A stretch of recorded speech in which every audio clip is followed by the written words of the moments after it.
おはようございます。さっき東京からの夜行バスが長野県の信濃町駅に着きました。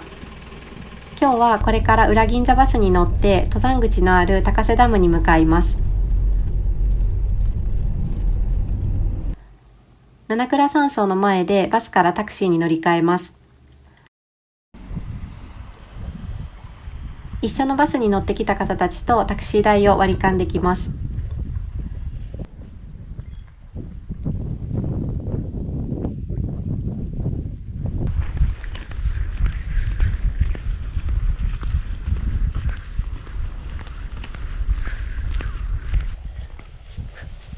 さっきの七倉での乗り換えはもう流れ作業のようにパパパッと行われるので、登山届の提出とかお手洗いとかは信濃町駅を出発するまでに済ませておくとスムーズかなと思いました。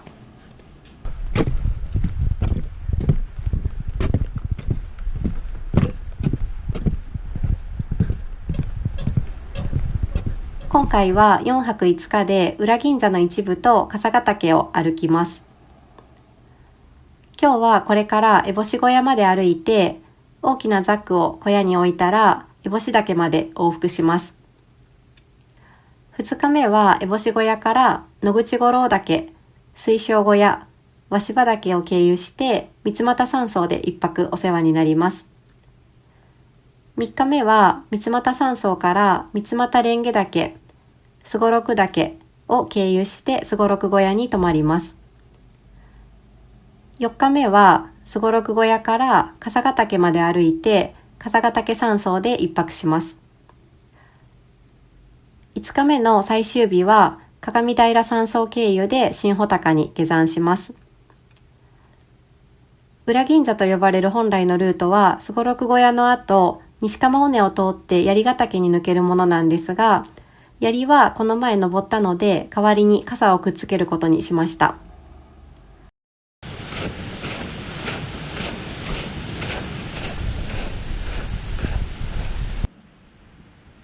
裏銀座の登山口に到着しました。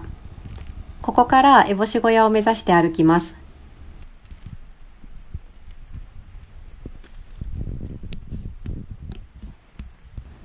登山口を12、烏帽子小屋を0として登山道に数字が振ってあるみたいです。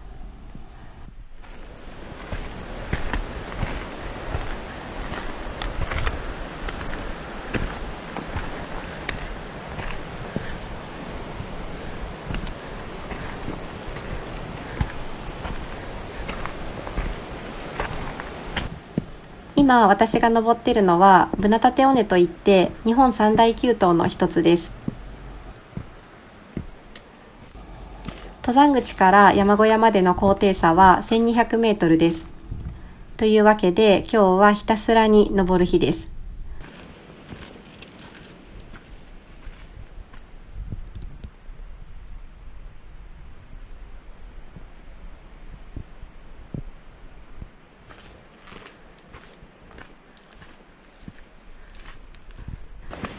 2023年の夏は晴れた日が多かった分、山小屋は水不足のところも多くて、この重曹の時もね、飲み水を毎日ちゃんと確保できるか分かんなかったんですね。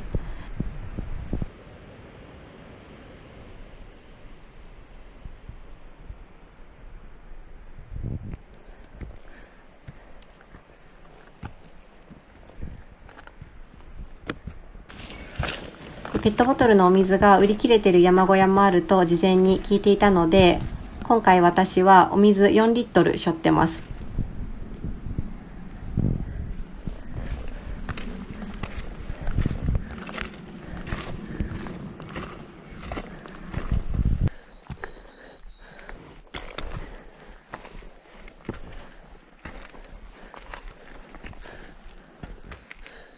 で、ブナタテ尾根の感想としては、燕岳の合戦尾根よりもちょっとだけしんどいかなという感じでした。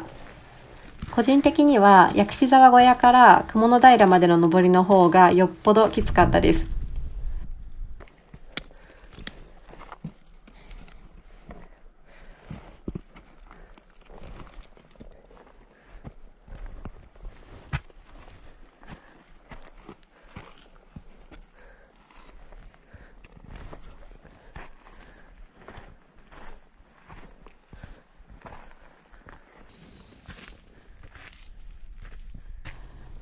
ブナタテ尾根は登山道がよく整備されていて、休憩できるスペースもちょこちょこあります。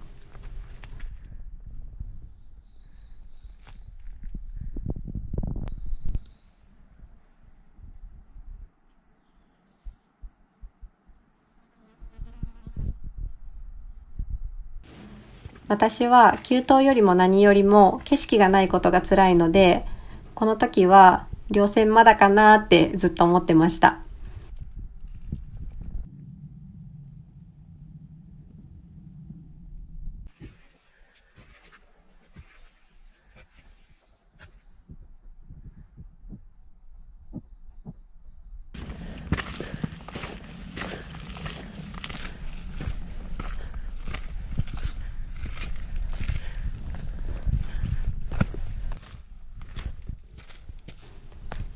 烏帽子小屋の青い屋根が見えてきました。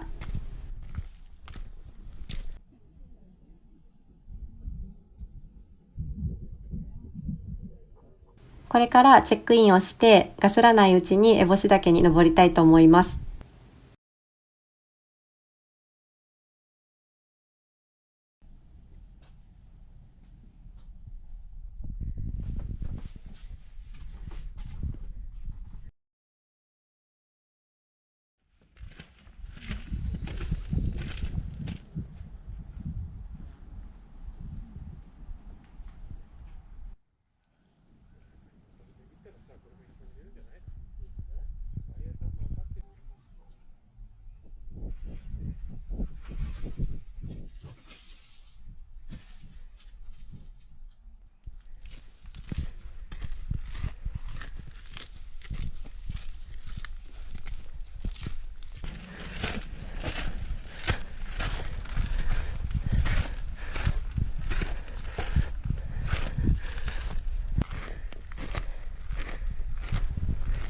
円山荘から燕岳に歩いた時の風景と色合いが似ているので、烏帽子岳も花崗岩でできてるんだなとか考えながら歩いてました。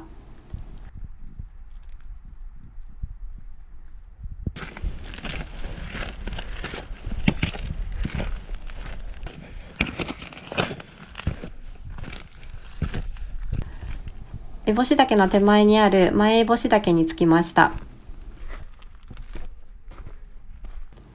烏帽子岳は本当名前通りの形をしてます。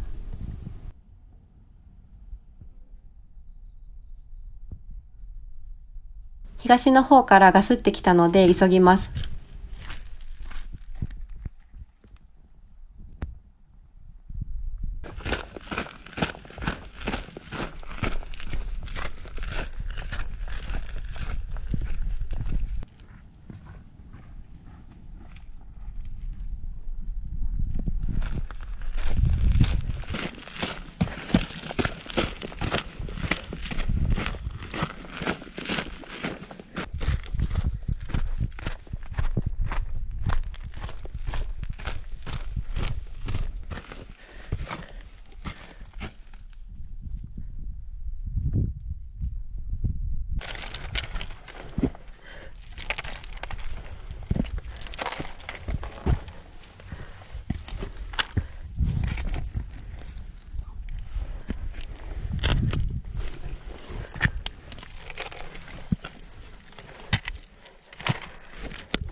烏帽子岳に到着しました。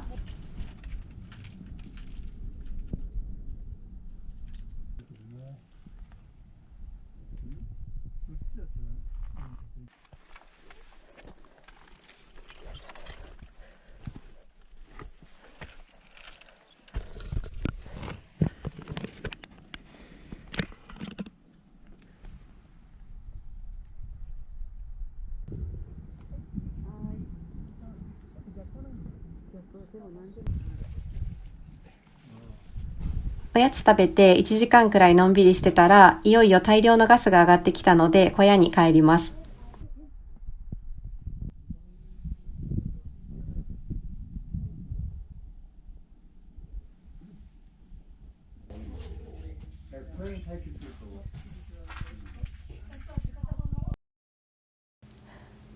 晩ご飯はカレーでした。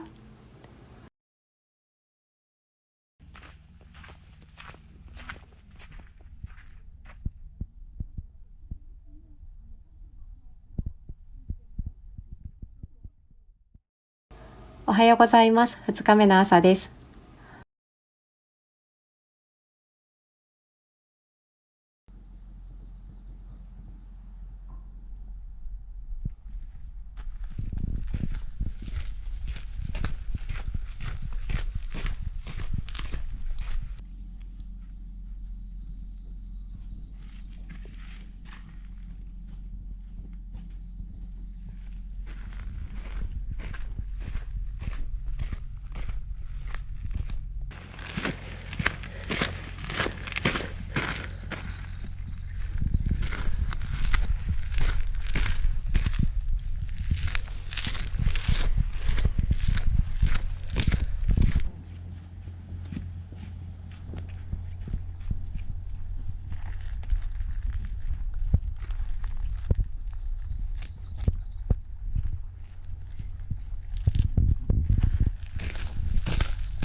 今日はこれから野口五郎岳、水晶小屋、鷲場岳を通って三俣山荘まで歩きます。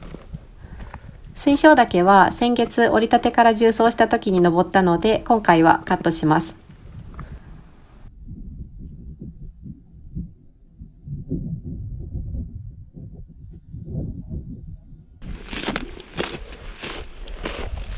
今日はね、ただひたすら稜線を歩く日で、朝から天気もいいし、もう最高です。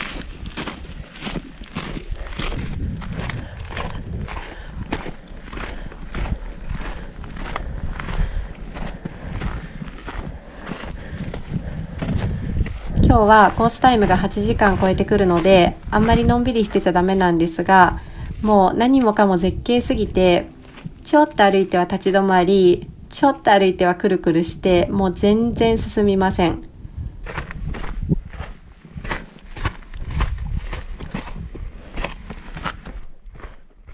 でも私の前後を歩いている方たちも同じような感じだったので、お互い抜いたり抜かされたりすることなく、長らく等間隔で歩いてました。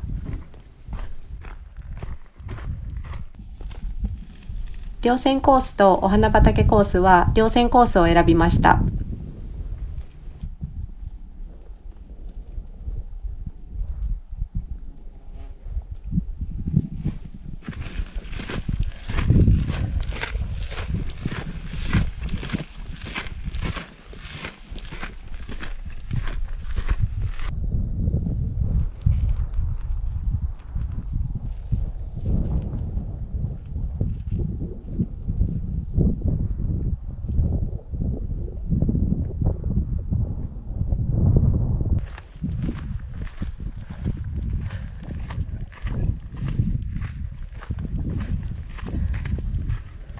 烏帽子小屋から水晶小屋までの間は、表銀座とかと比べると人が少なくて、ソロで来てる方も多くて、静かで落ち着いた雰囲気でした。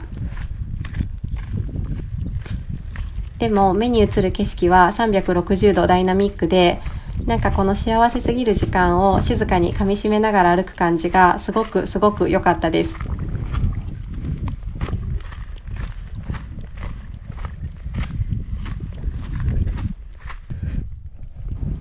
今回裏銀座で出会った方たちは登山歴の長い方が多くて、おすすめの山とかルートとかたくさん教えてもらいました。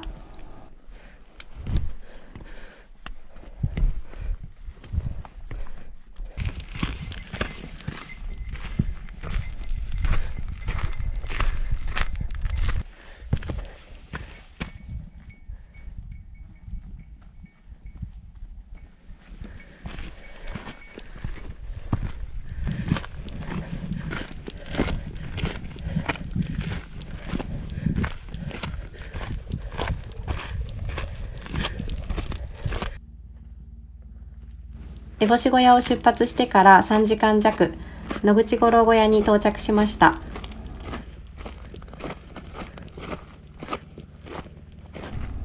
ここから野口五郎岳の山頂までは10分くらいです。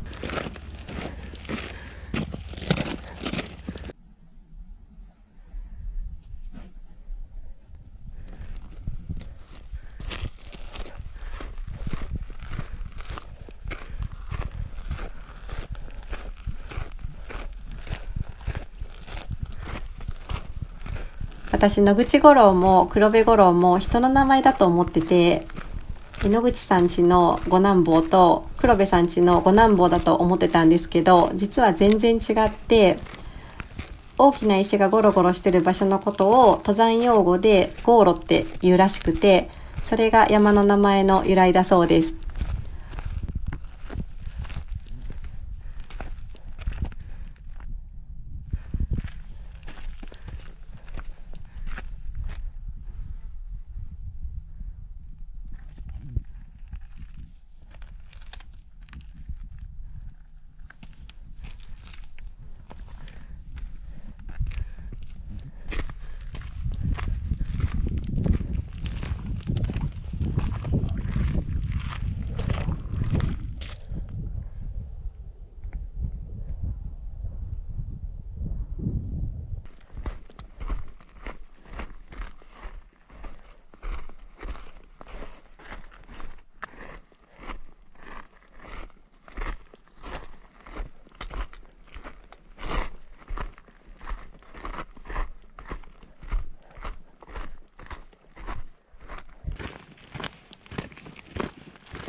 次の目的地である水晶小屋はもう見えてて、ここです。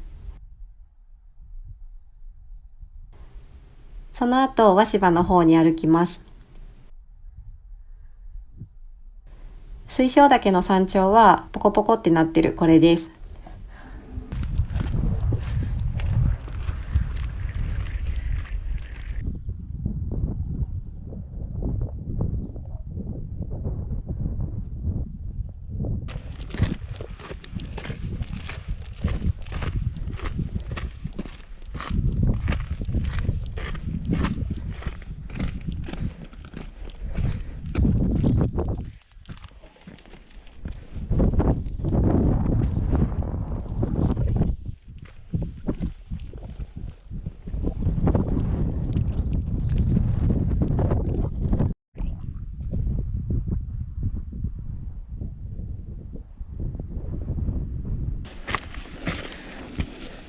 水晶小屋が近づいてきました。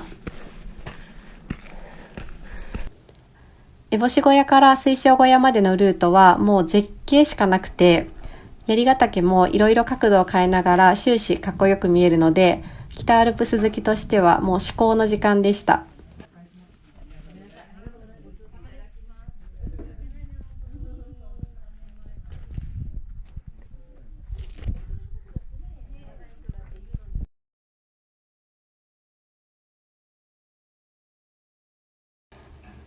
先月もいただいた水晶小屋の力汁にパワーをもらって、次は鷲羽岳を目指します。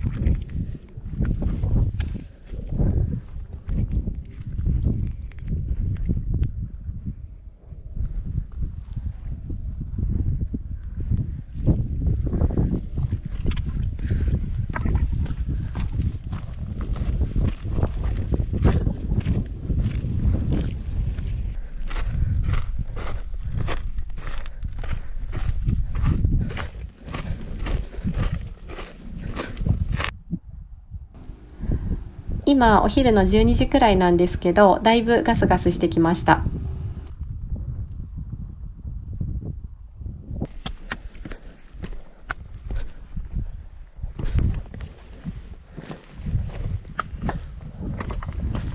和芝の手前にある割茂岳の標識はうっかり見落としてしまいそうでした。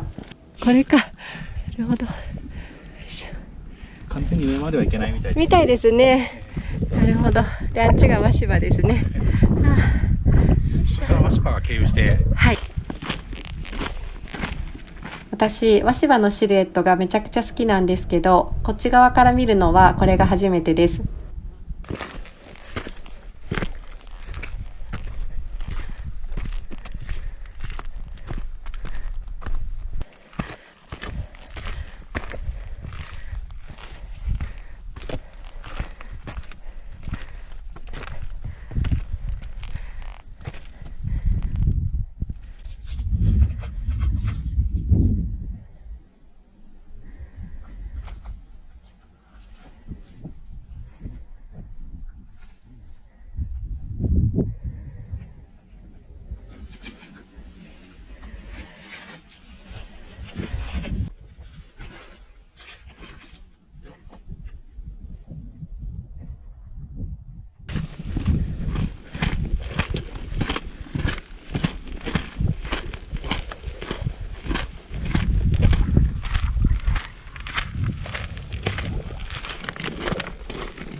和芝池に近づきたいなと思ってちょっと降りてみたんですけど、この胸の高さまである茂みを突破する勇気がなくて諦めました。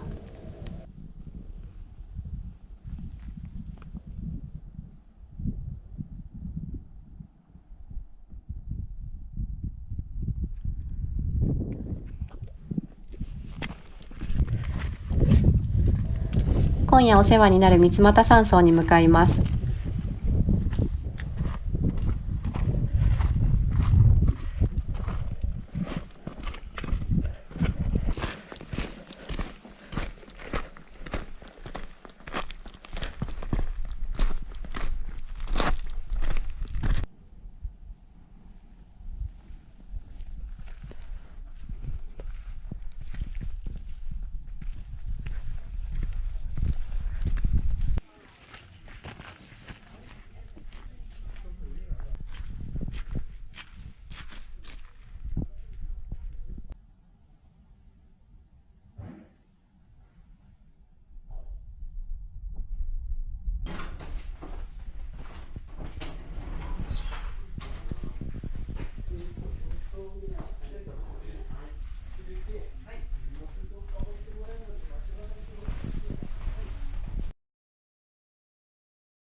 窓からは槍が見えます。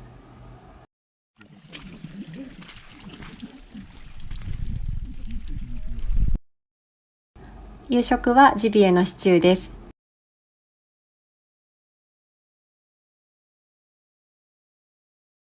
今年7月に北岳山荘でお部屋が一緒だったお姉さんと、なんと今日お布団が隣同士でした。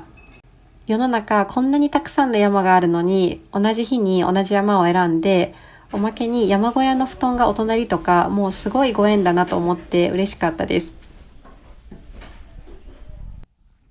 おはようございます。3日目の朝です。今日は明るくなってから大好きな和芝にもう一回登ろうかと考えてたんですが、もうこの空を見たら血が騒いじゃって、大急ぎで山頂に駆け上がってギリギリご来光に間に合いました。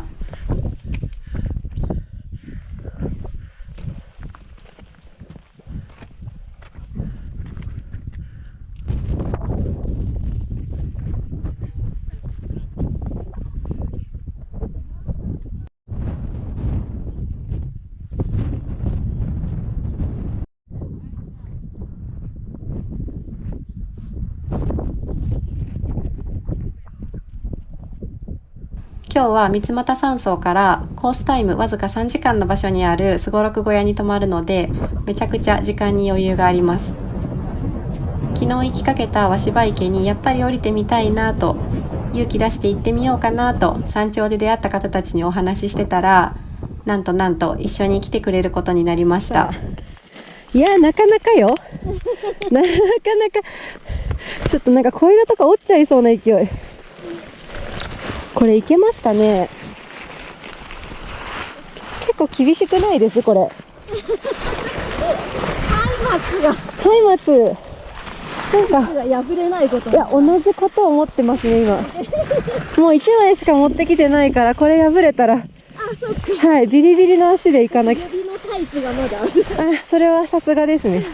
これなかなかですよね。おっとっと。いや、そうでしょ。これも昨日ね、笑うんじゃないよこれ。そうでしょ。これ激しいですよね。これちょっとね、昨日一人で行く勇気なかったんですよ。なんか笑っちゃいますよね。とにかく足元だけ見て、そうですね。転ばなければ。終わりだ。お姉さんありがとうございます。一緒に。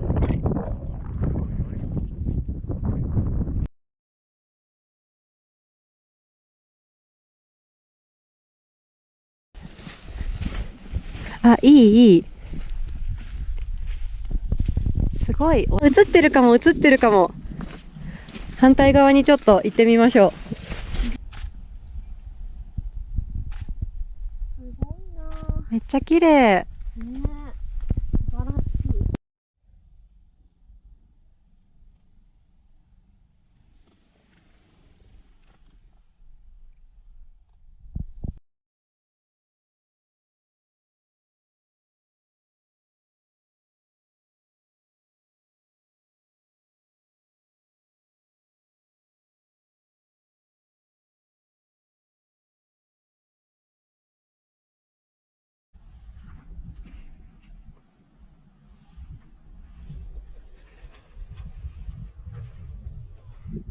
ちょうど1年前、初めて鷲羽に登った時は、冗談抜きで槍ヶ岳ぐらいしかわからなかったんですけど、今はだいぶ名前のわかる山が増えました。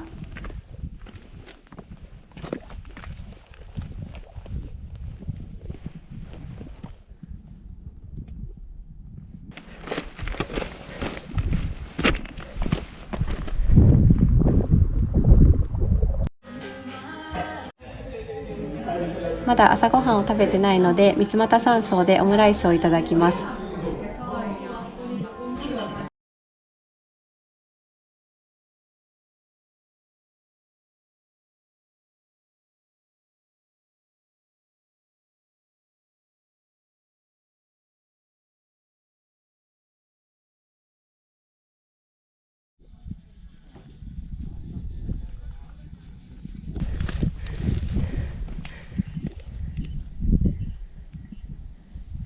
今日はこれから三俣蓮華岳、すごろく岳を経由してすごろく小屋まで歩きます。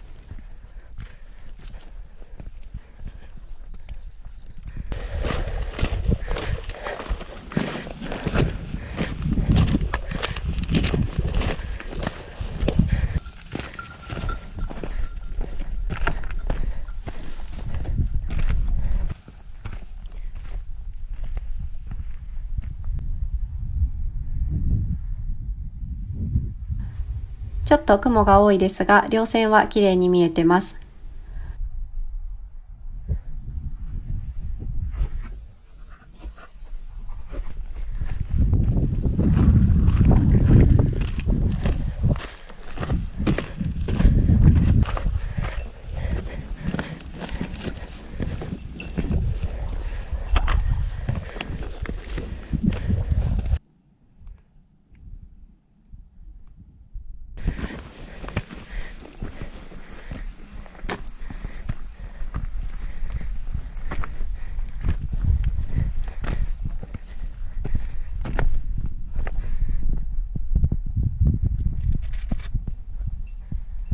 去年ここから見た雲の平山荘が印象的で、今年実際泊まりに行きました。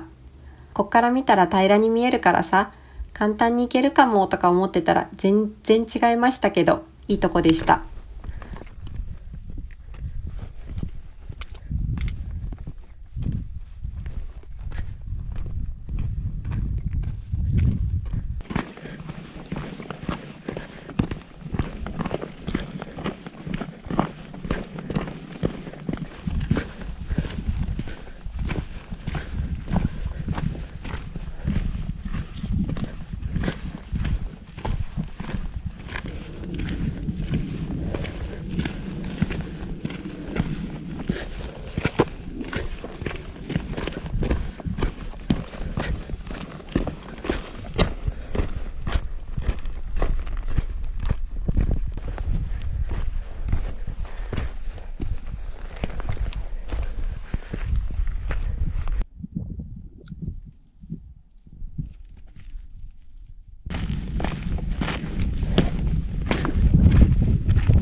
槍の穂先にかかってたガスがいいタイミングで取れました。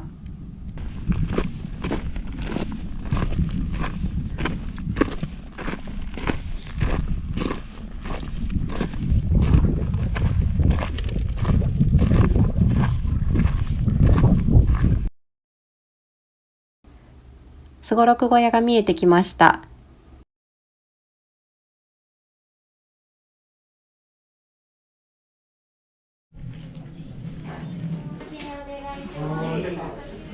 チェックインします。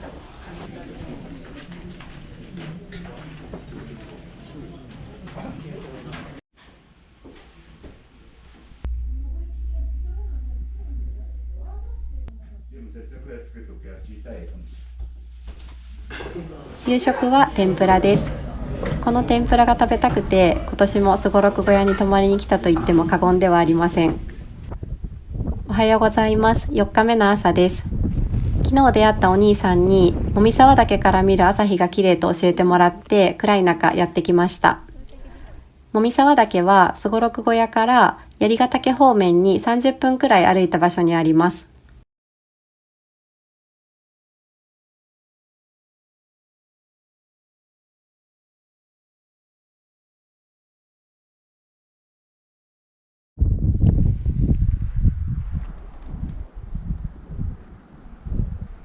もみ沢岳で朝日を見てたら、このまま西鴨尾根を歩いて槍ヶ岳まで行ってしまいたくなりましたが、今日の目的地はこっちです。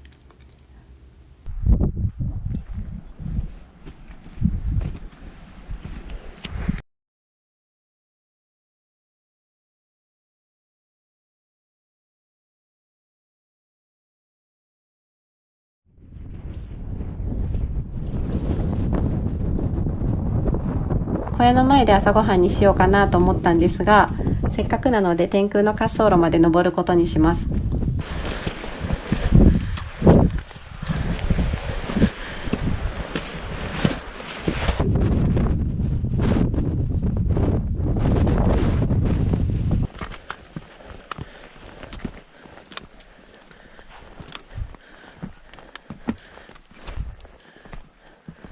すごろく小屋から天空の滑走路に向かう間にはこういう岩場があって、ストックはしまった方が歩きやすい気もしますが、私はちょっと今横着してます。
今朝起きてからもう4時間が経つんですが、今日の登山計画的にはまだ一歩も進んでません。これから笠ヶ岳の方に歩いていきます。6時間20分って書いてますね。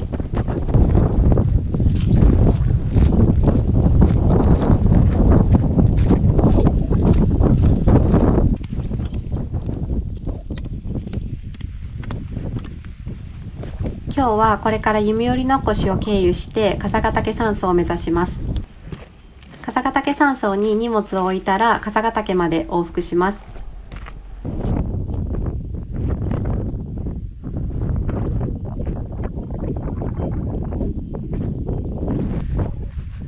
笠ヶ岳に行くには笠新道っていう別ルートもあるんですけど、かなりの急登だと聞いてまして、それを避けたくて今回すごろく小屋からのルートにくっつけたところがあります。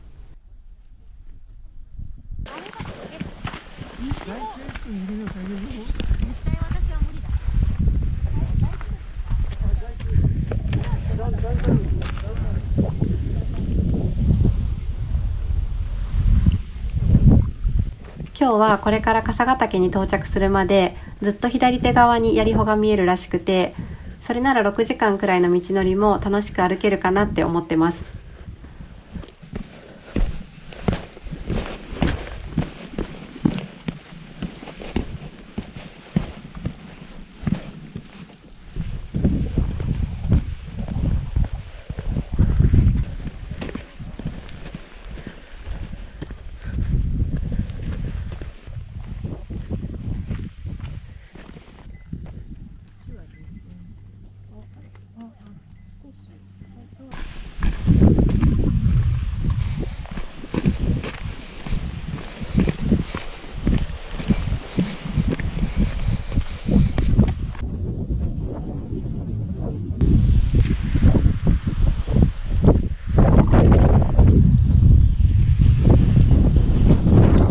今日は朝から風が強めなんですが、天気予報によると丸一日天気はいいみたいです。その情報もあって今朝はかなりのんびりしてました。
ここに来てやっと笠ヶ岳の山頂が見えました。弓寄のっこしから笠ヶ岳までの今歩いてるルートは前半アップダウンが大きくてちょっと大変ですが、後半は比較的楽ちんです。笠ヶ岳は名前の通り傘の形をしてて、どっから見ても分かりやすくて、今までいろんな山の頂上から見てきたので今回ぜひ登りたいなと思いました。その前に今目の前に見えている抜戸岳に登ってみます。めっちゃ景色いいですね。ずっといいですよね。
笠ヶ岳山荘の前にザックをデポして先に山頂に行きます。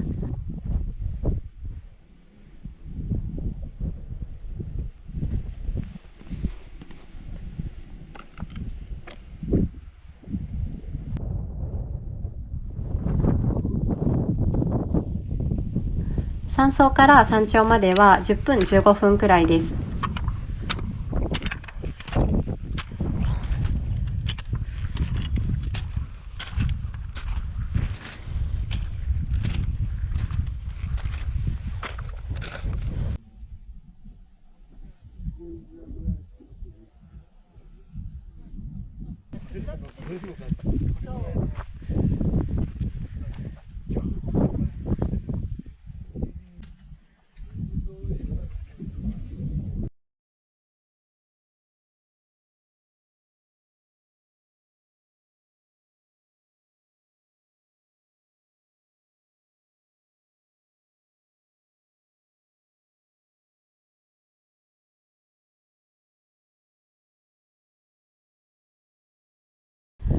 1時間くらい山頂からの景色を満喫して山荘に戻ります。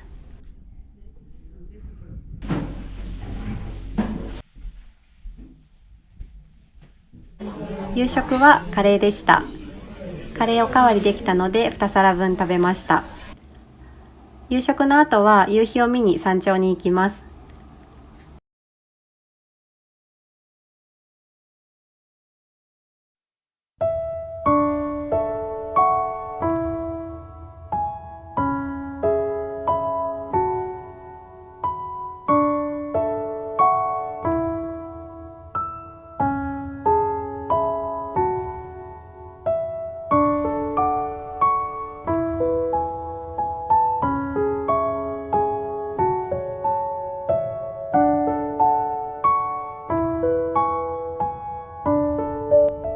おはようございます。5日目最終日の朝です。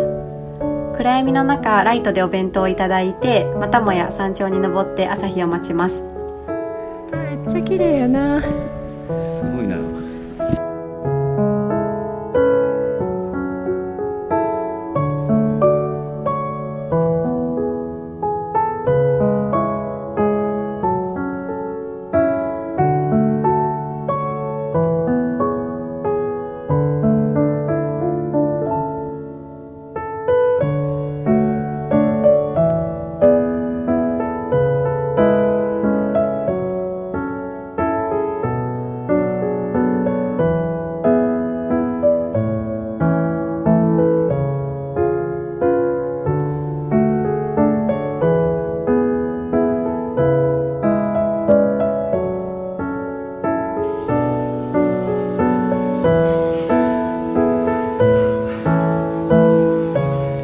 今の時刻は6時半、下山を開始します。めっちゃ楽しかった。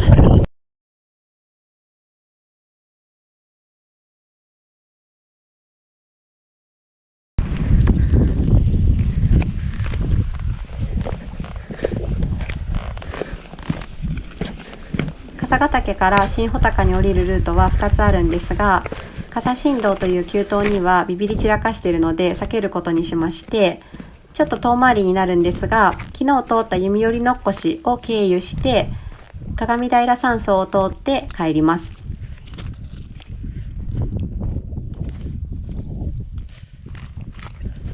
笠新道を通る場合のコースタイムは6時間、弓寄のっこしを経由する場合のコースタイムは8時間くらいです。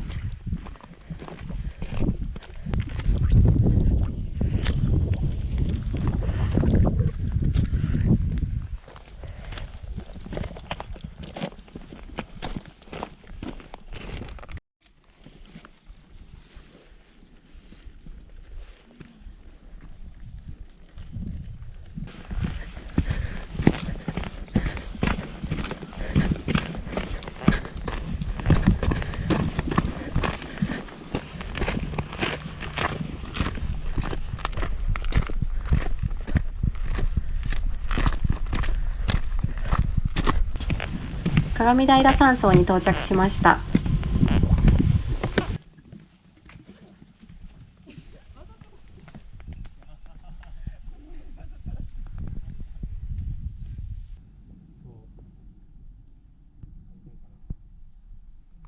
風があって水面がざわざわしてますが、去年より綺麗な景色が見れました。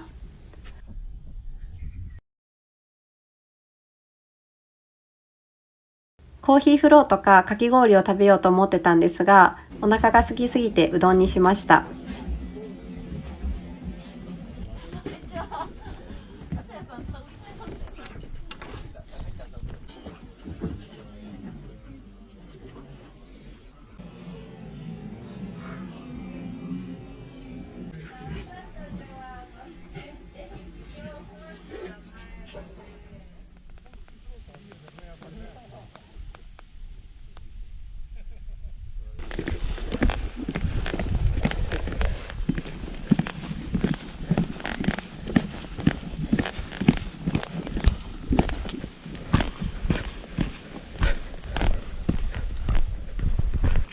今日はめちゃくちゃ天気が良くてかなり暑いです。私は下山なのでまだいいんですが、すれ違う登りの方たちはかなりしんどそうでした。今日こんな暑くなると思ってなかったですね。これじゃ平地と変わらんですよ。平地とね、本当ですね。いえいえ、お気をつけて。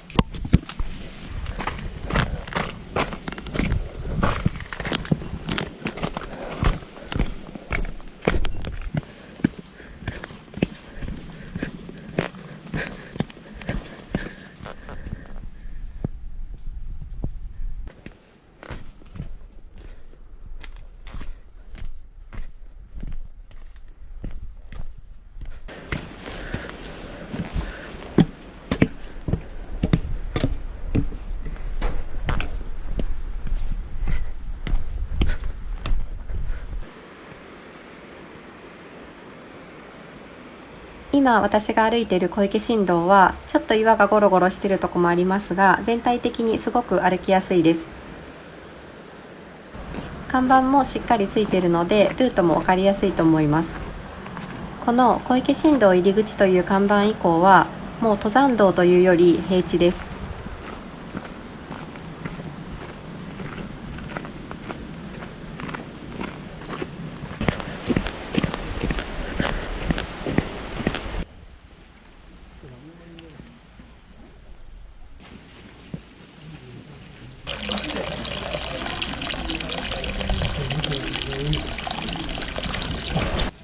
ぷかぷか浮いてるトマトをゲットしました。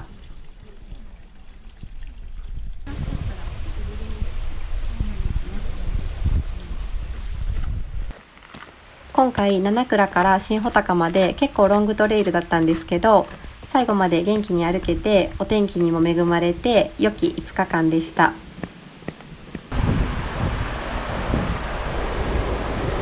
北アルプスの山の上はもう秋の空気でした。